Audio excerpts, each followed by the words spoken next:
Steve from Sales Strong. Welcome to another video on how to build a world-class sales team.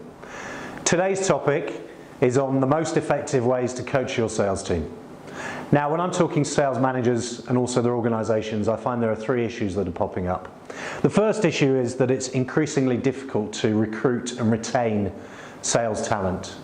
And the second issue is that managers are not supporting their team enough in their own development. And because of those two things, as organisations and our individuals are missing out on opportunities. Now, there's a huge body of evidence now in the positive benefit that coaching a sales team can have.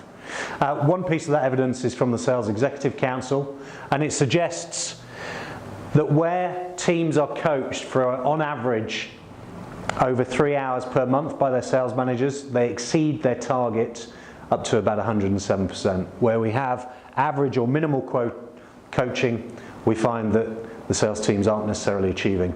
With my own research into coaching, I've also found there are a number of other positive coaching outcomes.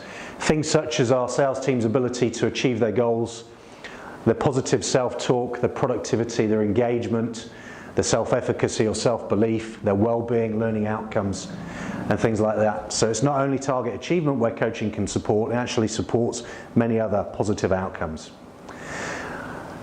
An additional piece of research by the Sales Executive Council suggested that there were some key drivers that would allow you to be more effective in your sales manager coaching. The first key driver is the quality of coaching that actually is delivered by the manager. So the better at coaching the manager is, the better the outcomes. The second one is making sure that coaching also focuses on specific sales activities, potential activities where the individual is having some areas of concern. The third one is the amount of time spent coaching.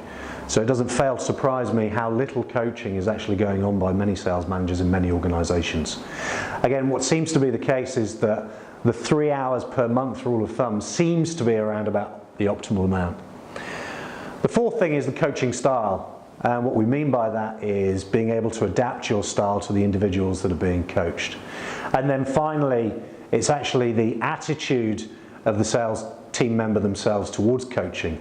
So those that are more open to being coached actually get much better outcomes than those that are a little bit closed or anti-coaching. The other thing that I would encourage is making sure that the coaching that you're doing is evidence-based. And what I mean by that is being able to observe your sales team in action wherever possible in their customer engagements. A piece of work that we did recently with a pharmaceutical organisation where we looked at some typical competencies in front of the customer, where we were looking at things like, do they use questions to identify the customer's situation, all the way through to, are they getting commitment from a customer to take an agreed course of action. And actually what the blue, grey and green elements of the chart here show is the organisational, the sales manager and the sales person's own expectations about how often that they would do these things with the customers.